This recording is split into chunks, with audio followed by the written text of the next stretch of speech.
today I'm sharing my refrigerator dill pickling brine recipe. So to start off, we need 7.5 cups of water, and I like to use filtered water. We're going to go ahead and turn this on. I've got this almost to boiling. So to that, we also need to add in some vinegar. I prefer to use the white vinegar. I don't know, for some reason that just tastes a lot better to me, but as you can see, I don't quite have 2 cups. So I'm going to go ahead and use some of my homemade apple cider vinegar. Actually, it's not apple cider, just homemade apple vinegar that I make. And we'll top it off. It's not too much more, but I don't know. I'm weird. For some reason, I don't like the apple cider in it quite as much. So we're going to add this into the water, and we're going to let this come to a boil. So it'll take it just a minute more to come to a boil. And you can use this with lots of different vegetables. You can do your normal cucumbers. You could also do green beans. I've even used the asparagus or noodle beans, I think is what they're called. They're like really long. I've done those and refrigerated brine them in the pickling stuff, and for some reason the long beans, they do not last very long. So if you are going to use those, I suggest using them up within the first few months, probably by 3 months, because they almost disintegrate. Also, you can use the purple ones, and that makes your brine really pretty and purple. I love doing that, and I usually use okra, the burgundy okra, and do that, and it's really beautiful in this kind of purpley pink color. But this year I decided to change it up. I was really going for production this year. For some reason mine never produce as much as I would like, so this year I'm trying a few new okra varieties. This one is the Star of David, and it is really chunky. So I got some smaller ones to try that out. Usually I like to try and get smaller varieties. They just are sweeter and are so much nicer. I like those a lot better.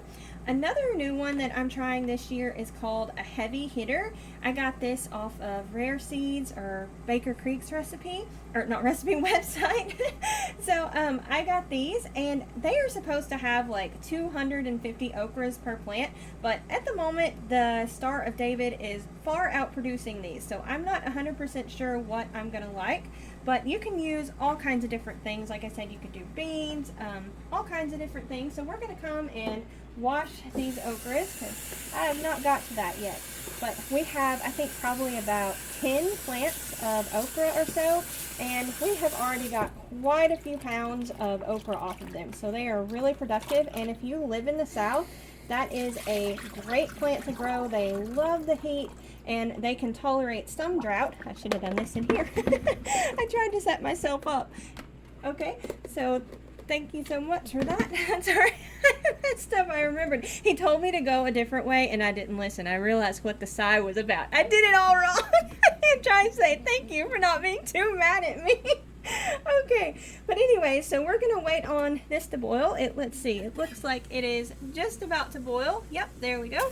So we're gonna take this off, and we're gonna carefully carry all of this over to where we have our other ingredients. I can really smell the apple cider vinegar. I don't know why it is so strong whenever you make it that way. Okay, so what we're gonna do, we're gonna start off by pouring this liquid into a jar, and I just use, hopefully you can see that, I'm probably doing that wrong too.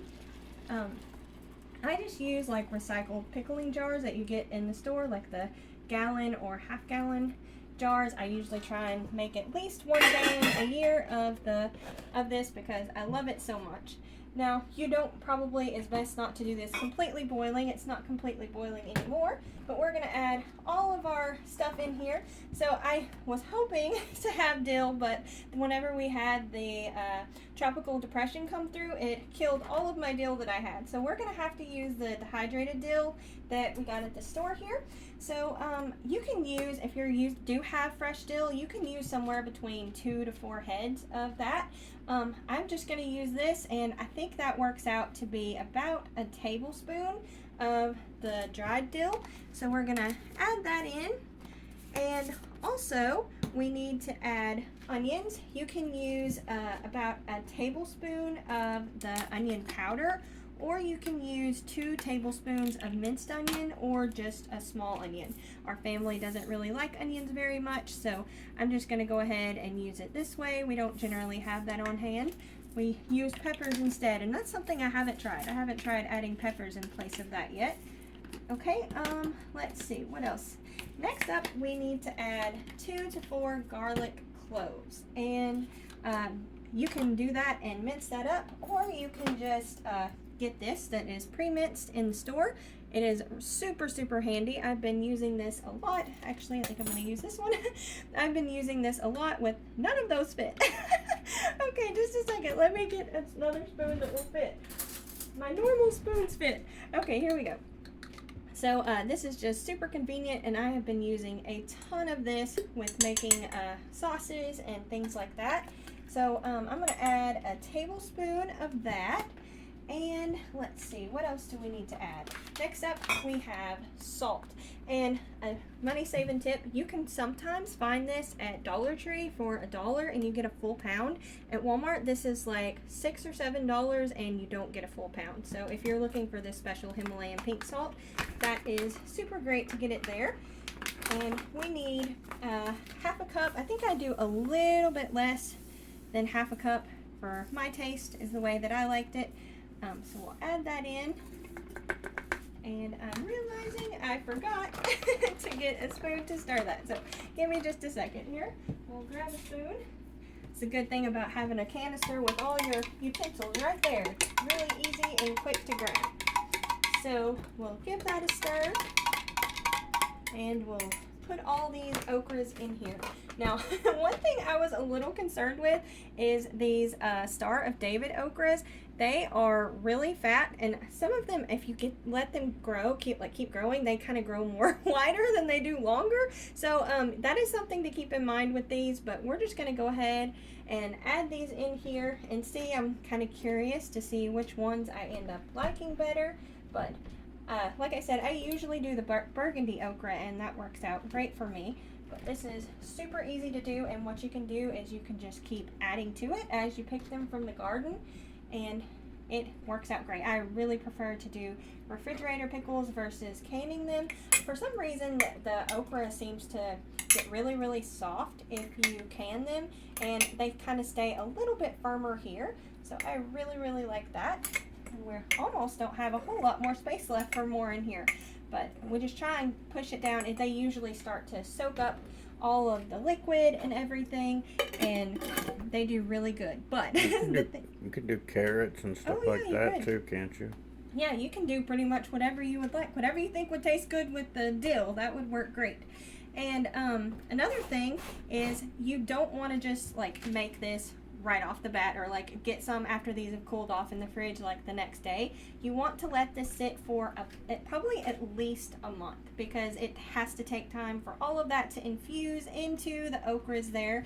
So I know it is really, really tempting every time you open the fridge and you're gonna see this and you're gonna want it, but it really is a lot better to wait at least a month. Believe me, I've tried this because I couldn't wait. But anyway, so that's what you do there, and these usually last somewhere between 6 to 8 months. If you notice something, it doesn't taste right or look right with it, always just, it's better to be safe than sorry, so just throw it out. And also another thing, if you have like a pickle that you normally get and you have some of that brine left, you can always add that into this brine, or even just throw stuff in there and reuse it over and over again. Like, you probably wouldn't want to do it too long, you know, it can only last so long.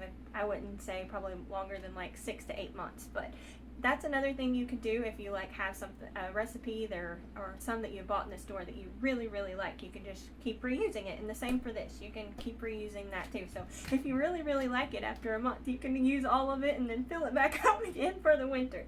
So I think that's everything of how I do all this refrigerator pickles. I really, really, really love this. It took me forever to find the recipe that I really, really liked. So I hope that y'all enjoy this too. Thank y'all all so much for watching. Don't forget to like, comment, and subscribe. Y'all take care, and we'll see you next time. Bye!